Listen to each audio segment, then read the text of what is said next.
Почитувани, добар ден, ги следите вестите на Канал 8. 2016 година пчеларите ја оценуваат како просечна во однос на приносите на мед во Кочанскиот регион. Со намален принос во однос на 2015 и шумскиот мед, а има посварлување и на ливадскиот. Проблем е и појавата на болеста ноземоза, која се појавува во овој период и е кобна за пчелите. Последиците од нејзиното делување ќе се калкулираат после првото затоплување, откако пчеларите ќе го направат првиот визуелен преглед на пчелните семејства. Проблем е и појавата на нелојалната конкуренција, која што се почесто ја има. Од 8 до 10 килограми по пчелно семејство се движат приносите на мед во 2016 година. Временските услови не дозволија годината да биде солидна во однос на приносите и ја ставаат во редот на просечни години во однос на приносите и пчеларството. Воглавно во областа на Обозна, каде што има шумски мед, пчеларите имаат сосема просечен принос. За разлика од 2015 година, шумскиот мед оваа година е со намален принос. Проблем во студениот период е здравствената состојба на пчелите и појавата на болеста ноземоза, која што е кобна за пчелните семејства. Бидејќи имаше некој мал принос од шумски мед, кој во текот на зимото представува проблем за здравствената состојба. Долг период во кој пчелите не можеа да направат почистителен лет. Појавува се болеста ноземоза, која е кобна за одредени пчелни семејства. Има ли многу? Па веќе, мислам, првиот прочистителен лет кој се случи минатата недела, краток сончев период, даде знаци дека веќе постоje болеста. И овој продолжителен ладен период сигурно ќе има последици.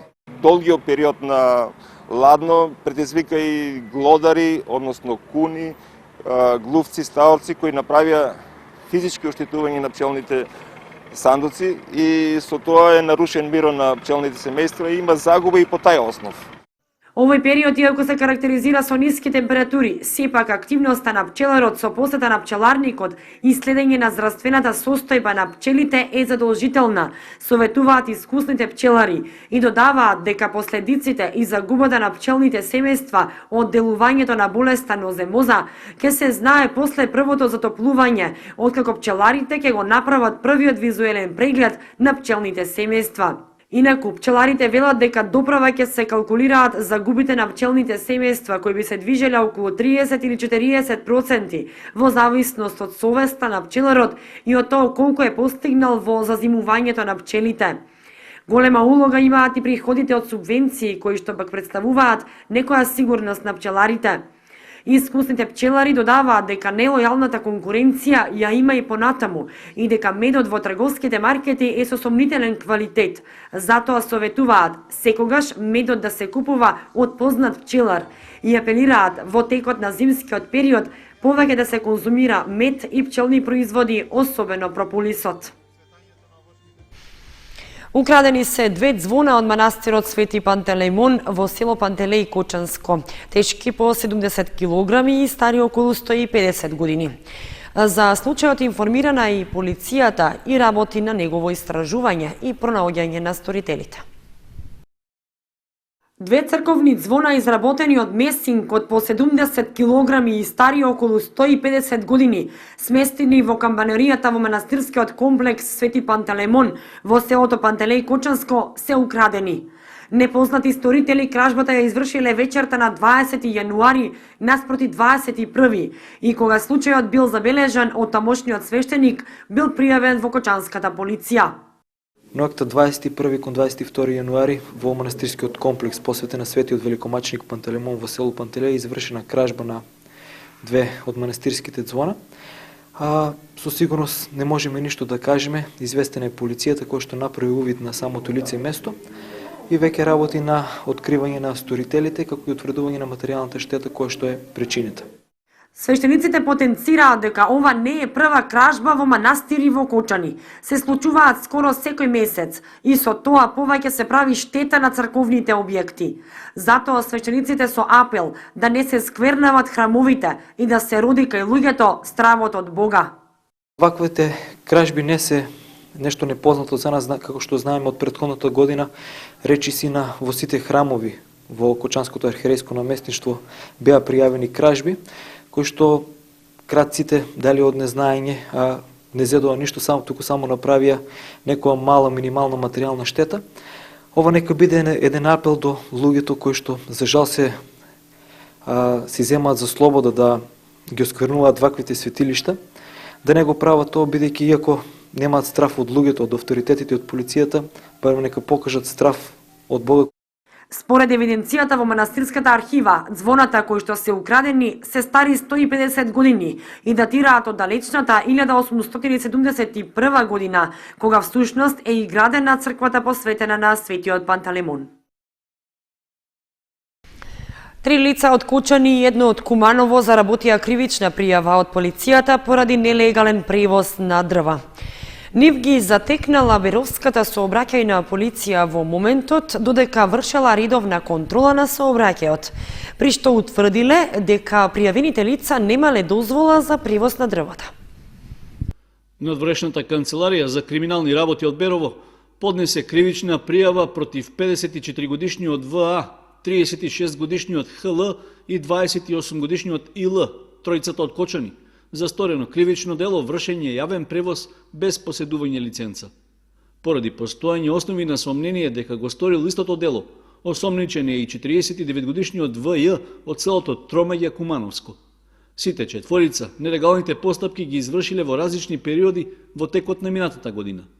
Според извештајот од полицијата, првопријавениот ВА од Кочани на 4 септември минатата година околу 16 часот управувал товарно моторно возило Застава 621, натоварено со 4 кубни метри дрвни сортименти, за кои имал уредна документација, но при тоа не поседувал лиценца за вршење на јавен превоз.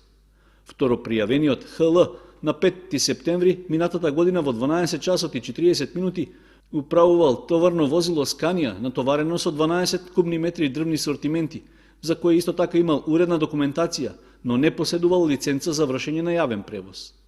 Во слична ситуација се нашол и трето пријавениот ИЛ од Кочани, кој на 11 септември минатата година во 11 часот и 20 минути во товарно возило Застава натоварил 4 метри кубни дрвни сортименти.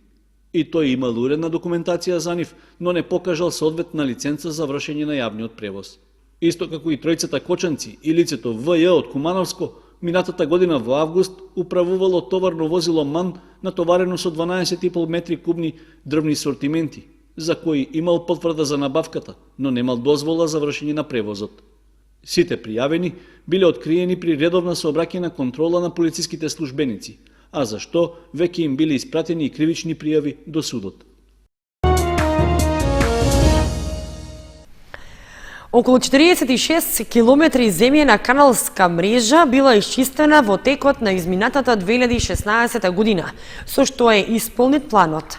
За годинава се планира должината на опфатот на каналите и вадите, што треба да се исчистат, да биде за 30% поголема, а најголем дел се во катастарските општини Кочани, Грдовци и Мојанци.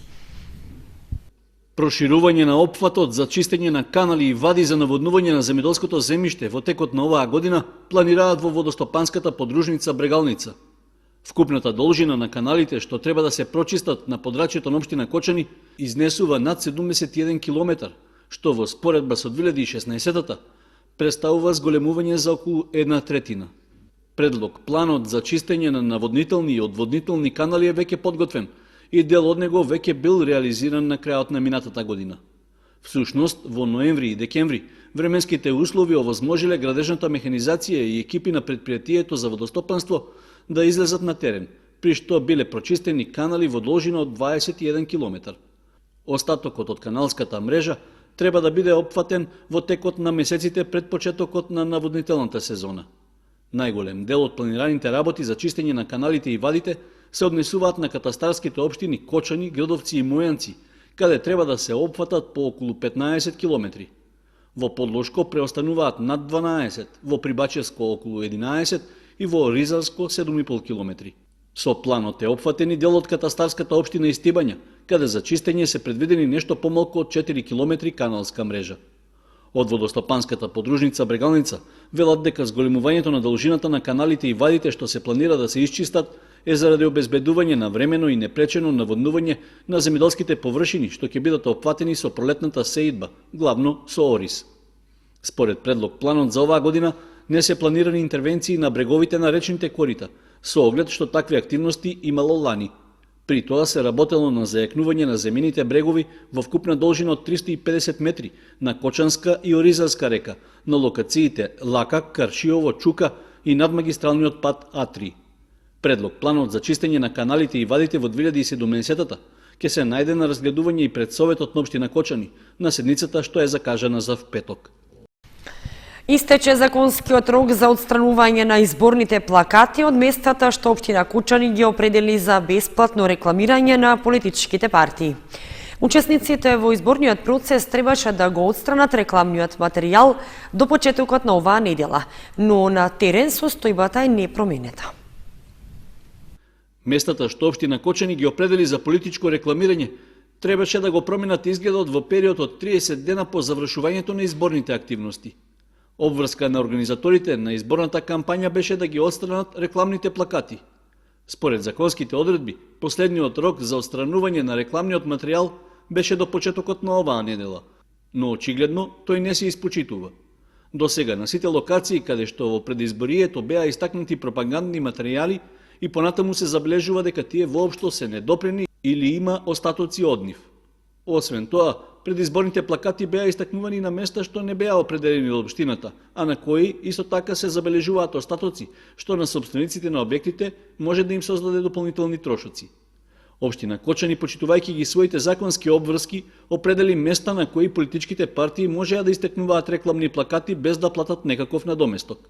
Единствена обврска за нив беше по завршувањето на кампањата истите да ги отстранат. Според членот 185 од изборниот законник, доколку организаторот не го отстрани сметот од плакатите, се изрекува глоба во износ од 500 до 2000 евра во денарска противвредност. Досегашното искуство покажува дека по завршувањето на предизборните кампањи кај нас многу малку се почитуваат законските прописи. Вообичаено, ликовите на политичарите од плакатите и понатаму ги наблюдуваат граѓаните, иако веќе седнале на позициите за кои се залагале. Очигледно состојбите од изминатите постизборни циклуси се повторува и овој пат, а досега надлежните не излегле со јавна информација дали некој од организаторите на кампањата добил казна поради неисполнување на преземените обврски да го отстрани рекламниот материјал.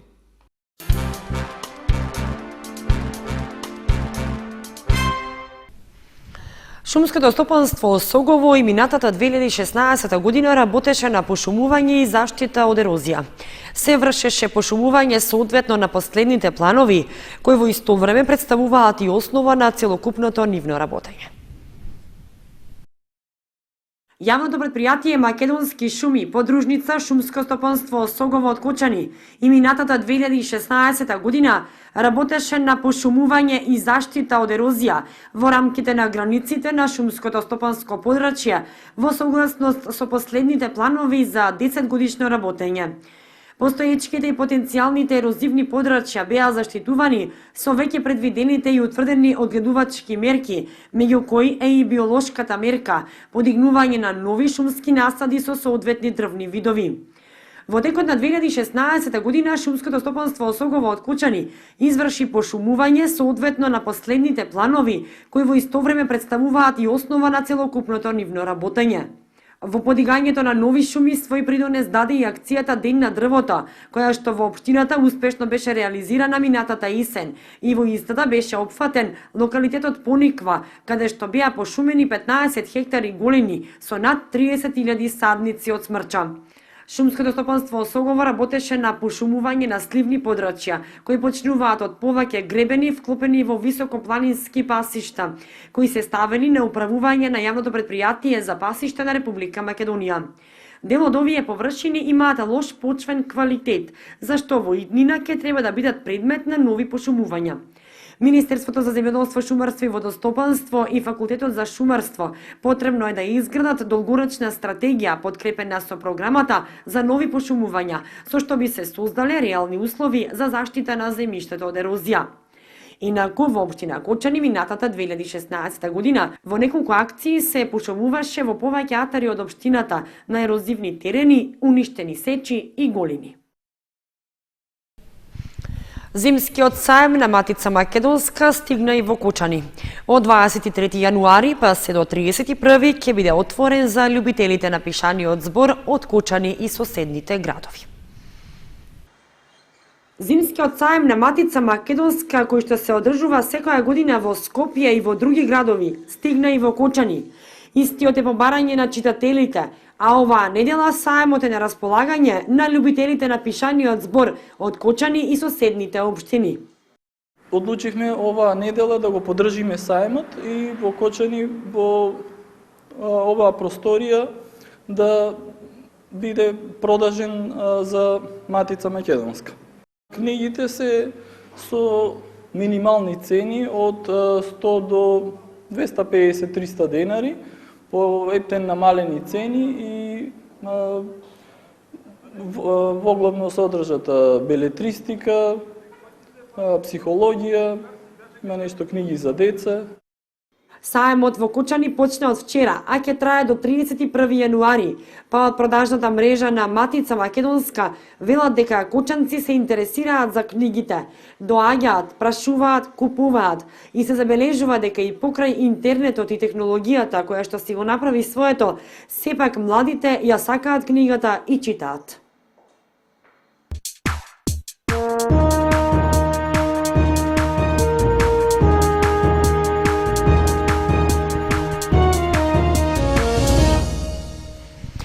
Следуваат информациите од спортот. Фудбалскиот клуб Осогово продолжува да ги засилува редовите со нови играчи. Во екипата се врати нејзиниот поранешен играч Коцев, а според управата на клубот, до крајот на преодниот рок се преговара да дојдат и други фудбалери. Поранешниот фудбалер на третолигашот Осогово, Благојчо Коцев, кој настапуваше во други екипи, се враќа во матичниот клуб. Во преодниот рок што се уште трае, веќе било договорено тој да го потпише договорот за настап и се очекува заедно со другите нови имиња да го засили играчкиот кадар на жолтосините.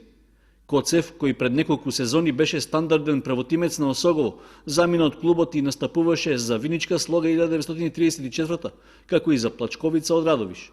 Од управата на клубот потврдија дека се преговара со уште неколку фудбалери да му пристапат на нашиот третолигаш, а меѓу нив има и поранешни играчи кои во изминатата сезона играле за други клубови. Рекоа дека до конечното потпишување на договорите за настап не сакаат да соопштуваат имиња, но повеќе од сигурна е намерата на стручниот штаб да му се обезбеди добар избор од фудбалери за сите позиции. Во меѓувреме, тренинзите на клубот продолжуваат на градскиот стадион Никола Мантов, при што до средината на идната недела ќе се одвиваат еднаш дневно. Во план е од идниот четврток пак да се тренира по 2 пати во текот на денот, а договорени се и неколку пријателски контролни надпревари на домашен терен, како и гостувања. Од управниот одбор на Осогово велат дека подготвено ќе го дочекаат пролетниот дел од првенството во третата лига, со силна надеж дека тоа ќе им биде последна сезона во третолигашкото друштво.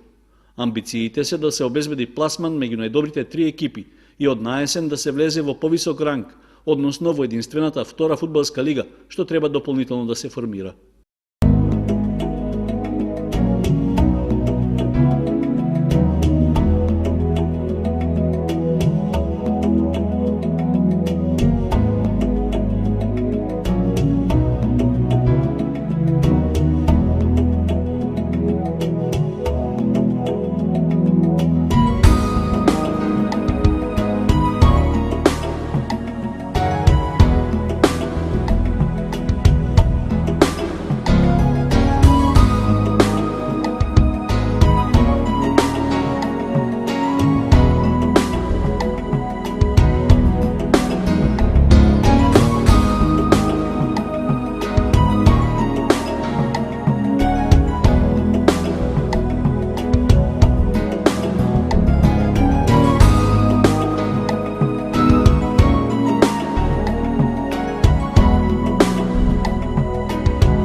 Поштовани, вестите на Канал 8 завршија.